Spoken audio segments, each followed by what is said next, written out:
Welcome to this week's Update Friday edition of the Deep Dive. I'm Nick. And I'm Pi. This week, we're taking a really close look at some major shifts happening in global economics and markets. Yeah, and then I'll be diving into the latest developments out of China. Right. And we'll wrap things up with updates on S2 Underground and some key news stories from here in the United States. Got a lot to cover today. Definitely. We want to get you well-informed heading into the weekend, so let's jump right in. Okay, let's start with that global economic picture. It's looking, well, increasingly turbulent. Yeah, you could really feel that in the U.S. market right now. It's definitely under pressure. Escalating trade tensions, for one. Exactly. And then you have the Federal Reserve kind of seeming hesitant to step in, which creates a lot of unease for investors. Right. Fed Chair Powell is holding firm against providing economic support. And President Trump's very public calls for his removal. I mean, that kind of uncertainty just rattles things, doesn't it? It really does. And the numbers back that up. Oh, absolutely. A striking 90% of the top 100 exchange-traded funds from 2024 are actually in the red this year. 90%. Wow. Yeah, with average losses around 13%, pretty significant. And what's really interesting is how widespread it is. It's not just, the usual volatile sectors. Exactly. That's a great point. Even things that seemed pretty solid not long ago, like crypto. The Grayscale Bitcoin Trust ETF is down. Even corporate debt, I saw. Yeah, the Invesco S&P 500 Momentum ETF, that's losing ground too. It's broad-based. So it's a real flight from risk happening. It seems like it. And we're even seeing this odd reversal where some of last year's worst performers are now doing better. Oh, like what? Well, take the Cook and Benham Fund. It was up almost 14% in 2025 because it focused internationally. Now it's outperforming a lot of U.S.-heavy funds. So the international focus is paying off now. Seems that way. Richard Cook from the fund, he basically said the uncertainty around the policy changes with this administration is shaking the perception of U.S. safety. That sums it up pretty well. The core insight isn't just markets are down. Right. It's that even traditional safe havens are being hit, which signals this deep uncertainty. It's making international plays look relatively better. It really underscores how much policy and just the perception of policy stability impacts market confidence. Definitely. And you've got those persistent inflation concerns just bubbling underneath. Powell warned about that, didn't he? Volatile trade policy undermining price stability. He did, and he was very clear. Economic stimulus is off the table for now. So, no surprise the major indices are sliding. S&P 500. Down in 9 of the last 12 sessions. And the U.S. dollar's taken a hit, too. Down over 6% year-to-date. In times like these, you usually see a move towards perceived safety, right? Precisely. Treasury market volatility is high, and yeah, investors are shifting to cash and gold. Gold especially. Seems so. The SPDR Gold Shares ETF pulled in over $8.4 billion just this year. Wow. Pushing its total assets over the $100 billion mark. First time ever. So while the U.S. market struggles, international is gaining. Yeah, it's interesting. The DWS Invest Latin America Equities Fund, for example, is up 13% this year. So the weaker dollar is boosting emerging markets. Looks like it. James St. Aubin over at Ocean Park Asset Management put it pretty bluntly. You need to really restore the credibility of U.S. markets, which are under threat by virtue of our large deficits and potentially slower growth. Yeah, that captures the challenge. It's a complex mix, isn't it? Trade policy, monetary policy, geopolitical jitters, all feeding into this uncertainty. Absolutely. Okay, so staying within the U.S., what about that big Google antitrust ruling? Right, huge news there. A federal judge ruled Google illegally monopolized key parts of the online ad market. This has been watched closely. Big implications for digital advertising. For sure. So the ruling says Google Alphabet technically abused its power in publisher ad services and ad exchanges. But not everywhere. No. Interestingly, the court cleared them on the tools they offer advertisers to buy display ads. So split decision, in a way. Kind of. But the Assistant Attorney General, Abigail Slatter, was pretty clear. Google is a monopolist and has abused its monopoly power. No mincing words there. And the judge's opinion laid out the reasoning. Must have been detailed. Oh yeah, 115 pages. Found Google engaged in exclusionary behavior pressuring publishers, getting rid of competitive features. Ultimately harming competitors, publishers, and users. Exactly. Now, the Justice Department had hoped to actually break up Google's ad tech business. But the court didn't go that far. Didn't find past acquisitions were inherently anti-competitive. But future remedies are still possible. And Google will appeal, presumably. They've already said they will. But the DOJ is definitely chalking this up as a major win against big tech's power. It really throws that whole balancing act into sharp relief market leadership versus anti-competitive behavior in tech. Definitely something to watch. Okay, let's shift focus across the Pacific to Asia. We're seeing immediate effects from those new U.S. tariffs. Right, the steel exports. Japan and South Korea took a hit. A big hit. In March, Japanese steel exports to the U.S. dropped 16.6% compared to last year. And South Korea's drop was even steeper. Yeah, down 24%. That 25% U.S. tariff hit them hard starting March 12th. Part of that broader U.S. strategy on trade practices. Right. And overall, Japan's total iron and steel exports fell 8.2% in March. South Korea's down 14.1%. But didn't Japan's total exports actually go up in March? Yes, interestingly enough. Despite the steel slump, total exports rose 3.9%, sixth month in a row. How'd that happen? Seems like companies rushed shipments out before the tariffs fully kicked in, front-loading. Makes sense, like autos and chip equipment. Exactly. Auto exports up 7.2%, chip-making gear up 4.2%. But analysts like Jambang and Moody's are cautious. Saying that front-loading boost won't last. Pretty much, he said, the deteriorating global trade outlook suggests shipments will take a significant hit in the coming months. And Japan's facing its own tariff issues too, right? They are. A delayed 24% reciprocal tariff from the U.S., plus that 25% levy on imported vehicles that started April 3rd. That's big for Japan, given how many cars they send to the U.S. About 13% of U.S. vehicle imports this year. Still, they managed a trade surplus in March, about $3.8 billion USD. Okay, but on a more positive note, strategically speaking for the U.S., there's movement in semiconductor manufacturing. Big news there. TSMC, Taiwan Semiconductor, announced they'll produce about 30% of their most advanced 2-nanometer chips in Arizona. That's a major step towards a more self-sufficient U.S. chip supply chain. Absolutely key. And it looks like they're speeding things up. Accelerating construction in Arizona. Yeah, for their second and third fabrication plants, or fabs. Yeah. Citing strong U.S. demand. When might those come online? The second fab might be moved up from 2028, and they're breaking ground on the third one this year. Though they flagged potential hurdles. Right. Labor shortages, regulatory stuff could affect timelines.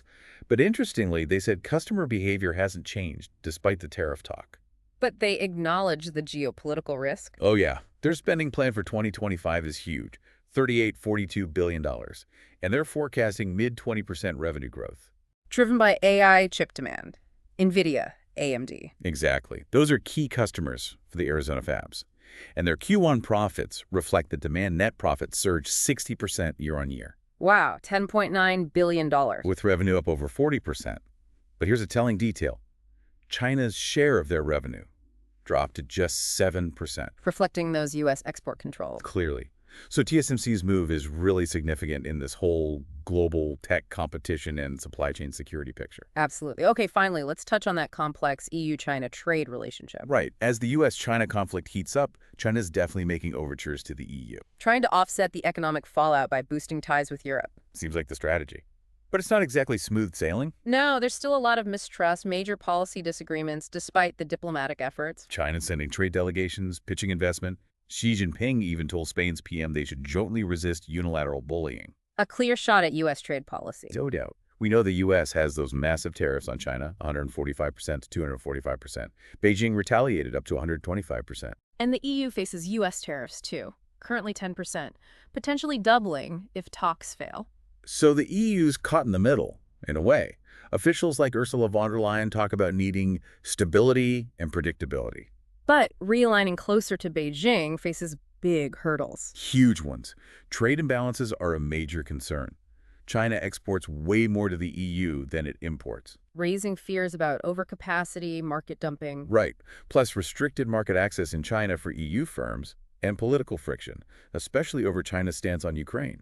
And the EU has already taken action, right? Trade probes, tariffs on some Chinese goods. They have, and Beijing hit back with tariffs on European agricultural stuff. Still, there are voices in Europe pushing for more engagement with China. Definitely. Particularly big German companies, especially car makers, they have huge interests in China. Urging Berlin to support their interests more actively. Meanwhile, China's Commerce Ministry is doing outreach in Europe, trying to attract investment, ease concerns. And Chinese exporters are shifting focus towards Europe, too.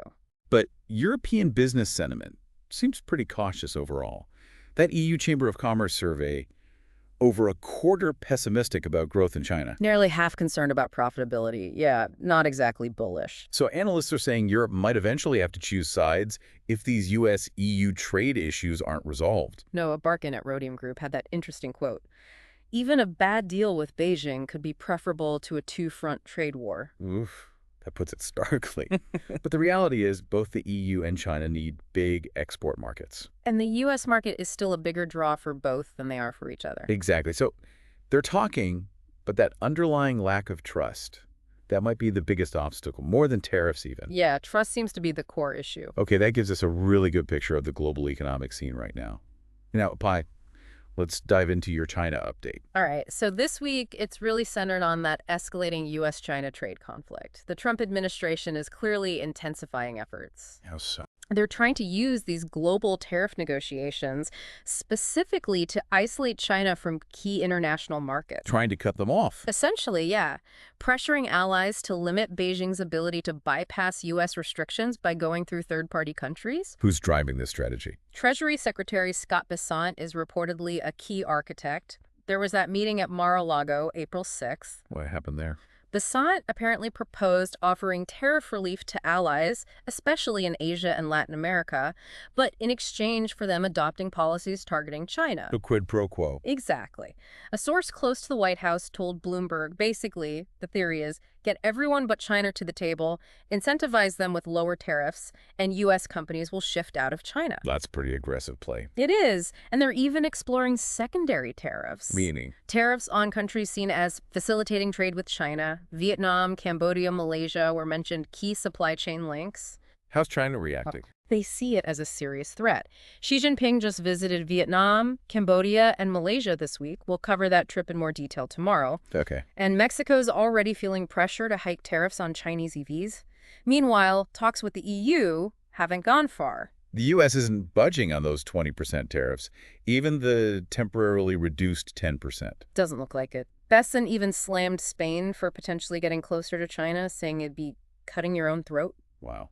And Trump's stance. Very firm. The ball is in China's court. China needs to make a deal with us. We don't have to make a deal with them. So what does Beijing want before they re-engage seriously? Reportedly, a negotiator they trust, more consistency from the U.S., and an end to the inflammatory rhetoric. We talked about this yesterday. Right. But this U.S. strategy depends on other countries actually taking a harder line on China. Which many are reluctant to do, given their own economic ties. Plus, the administration's unpredictable tariff history, even hitting allies like Canada, hasn't exactly built trust in the U.S. as a stable partner. Precisely. The U.S. market is still attractive, sure, and China hasn't made friends everywhere, but it's really uncertain if this pressure campaign will work or just alienate allies. High stakes indeed. Very high. And then there's the potential financial fallout, that Goldman Sachs estimate. The $800 billion divestment figure. Yeah, in a worst-case financial decoupling scenario, that includes $250 billion in ADRs, those American depository receipts. $525 billion in Hong Kong shares, plus some mainland holdings. It's huge. And fears about Chinese companies being delisted from U.S. exchanges are back. Bessent saying all options are on the table definitely fanned those flames. What could forced delistings do to valuations? Goldman estimates maybe a 9% drop for the ADRs themselves, and the broader MSCI China index falling maybe 4%. That's a significant hit.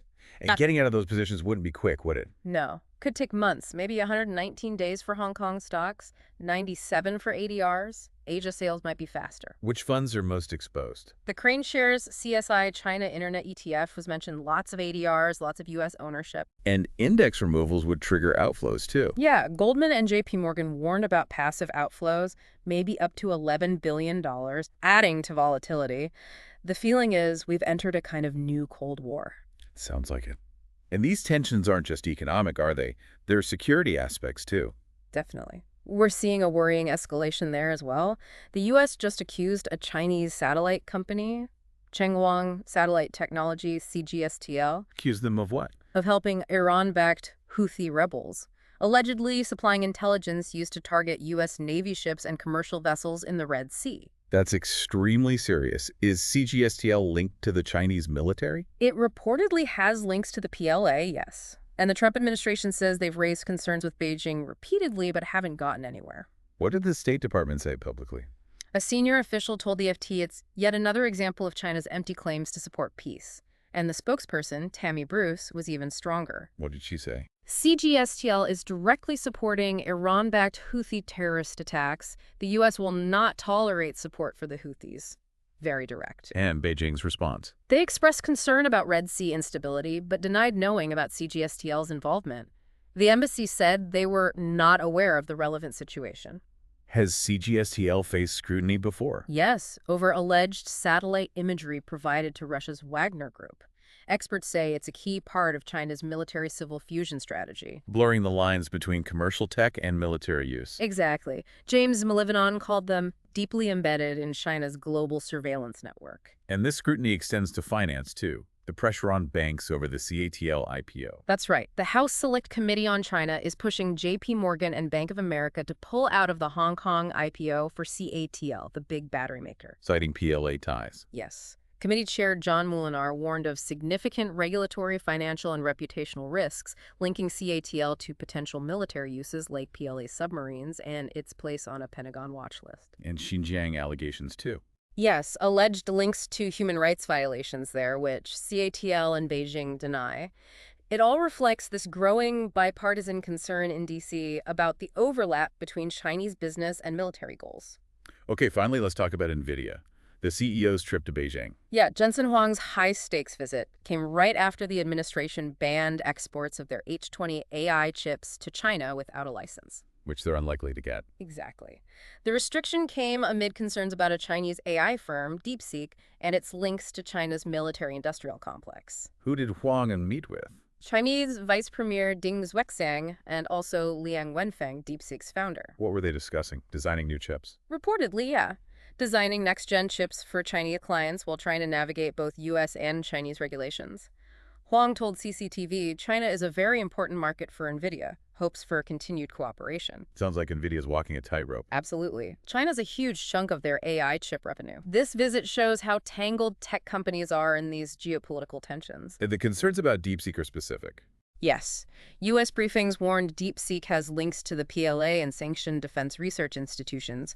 An Exedia report found many researchers had ties to China's nuclear weapons programs or military universities. So Chinese firms are already looking for alternatives to NVIDIA. Seems so. Citi analysts expect cloud providers to replace H20 chips with options from Huawei or Cambricon. And NVIDIA's argument is that the bans won't work long-term anyway. Privately, yes. They argued Chinese players are closing the tech gap quickly. Bill Bishop, the China analyst, noted Huang's likely worried about losing the market. But called the visit risky, given the U.S. government's concerns about DeepSeek and NVIDIA's China sales. Precisely. Sure. A very delicate situation. That's a really thorough China update, thanks. Okay, let's switch back to the U.S. now for some key domestic news and then that S2 underground update. All right. Starting with some quite concerning domestic ones. Yes, unfortunately. We have these disturbing reports of a mass shooting at Florida State University. What are the initial details? It looks like a complex attack, possibly two separate gunmen at the FSU Student Union. Casualties. Tragically, yes. As of the latest reports, 2 victims deceased, 4 others wounded. One shooter was reportedly neutralized by police. The second is in custody. And one shooter identified. Yes, as Phoenix Aichner, the son of a local sheriff's deputy, allegedly used his parents' service weapons. Analysts are saying this could meet the criteria for a complex coordinated attack. And the timing. That seemed significant. Extremely. The Tallahassee PD had warned about a training exercise, loud explosions, gunfire scheduled for the exact same time at FSU. Suggests planning, maybe exploiting the confusion? It certainly raises that possibility. Deliberate planning seems likely. The fact one shooter was a deputy's son adds another layer, potential prior knowledge of the drill. Could have delayed the response, confused 911 calls. Exactly. People might have initially dismissed the sounds as just the drill. Very troubling. And then there was that incident in Belize, a hijacking attempt. Yes. On a small tropic air flight, a man with a knife, an American passenger named Ainawa Sawa Taylor, tried to seize control. What were his demands? Out of the country, fuel for the plane. Multiple passengers were stabbed, at least one severely. How did it end? The pilots managed to barricade themselves in the cockpit and make an emergency landing. Then, a brief hostage situation on the ground. And the hijacker was shot. Yes, shot dead by another passenger who had a firearm. A passenger with a gun on a flight? That sounds unusual. It does, but analysts noted this was a local charter flight within Belize. The police commissioner there said the passenger was properly licensed under local law. And the hijacker? Authorities said he was in Belize illegally, had been denied entry just days before. Okay. Shifting gears to the Pentagon personnel changes there. Yeah, several shakeups. Colin Carroll, Chief of Staff to the Deputy Secretary of Defense, Dan Caldwell, Senior Advisor to the SecDef, and Darren Selnick, Deputy Chief of Staff. All placed on administrative leave. Why? Related to leaks? That's the report. Following developments in investigations into leaks of defense policy information. But the specific reasons aren't public yet. No. Analysts say it's unclear if it's confirmed security leaks or maybe other reasons. No high-ranking officials have commented publicly. Okay. And in Texas, that Anthony trial seems to be getting very tense. Increasingly so, yeah. The family of the self-confessed killer held a press conference. And the defense attorneys did what? Chastised the victim's father for being there, called the police to remove him. Wow. That sounds like a very charged atmosphere. Extremely. Commentators are suggesting this could be a tipping point, that maybe the defense is trying to stoke hatred as part of their strategy. Potentially risking civil unrest. That seems speculative, though. It is speculative, but one theory being floated is that this whole spectacle is part of their defense trying to taint the jury pool, make an acquittal more likely despite the confession. Relying on finding maybe just one juror sympathetic to a racially based defense. That seems to be the potential strategy being discussed, yes. Yeah. A grim situation. Definitely. Okay, lastly, that declassified document from D.C. about gun control. Yes, huge development. The DNI declassified a Biden White House document, the Strategic Implementation Plan for Countering Domestic Terrorism. And it links gun control efforts to domestic terrorism definitions? Reportedly, yes. It outlines plans to expand the definition of domestic terrorism to include controversial initiatives, seemingly including gun control. That's generated a lot of concern. Understandably. Analysts say it suggests federal agencies might be classifying dissenting ideas as terrorism. And because it was classified, there was no public way to challenge it. So reading the actual document is key. Absolutely crucial, the analysis advises. And apparently it wasn't just gun control. It flagged all sorts of everyday things as potential terrorism indicators. Like what? Photographs, common phrases, travel habits, even which bank you use. Just incredibly broad. Some might say the Patriot Act laid groundwork, but this sounds like a major expansion. That's the take. This document seems to confirm the scale of it, effectively labeling many Americans potential terrorists unilaterally without recourse. And their release pages might not even be the whole thing. Likely not. Missing cover sheet, intro letter, author info. Very unusual for a declassified doc. Suggests it was part of something larger. Raises serious questions about government overreach, civil liberties. Big questions indeed. Okay, let's quickly touch on the S2 Underground update, their recent Wire video. The one from April 17th, priority information. Yeah, it aligns directly with several things we just discussed. They covered the FSU mass shooting, noting the casualties. Right, and the Belize hijacking attempt, confirming the hijacker was shot by a passenger. And they also highlighted that declassified DNI document about domestic disarmament initiatives. So these events are definitely getting attention across different platforms. Well, that brings us to the end of our deep dive for this week. It's certainly been a lot to process. Really highlights how interconnected everything is: global economics, politics, security, both abroad and right here. Absolutely. As everyone digests this, maybe something to think about is this. With all these escalating tensions we're seeing, internationally and domestically, what are the biggest challenges ahead?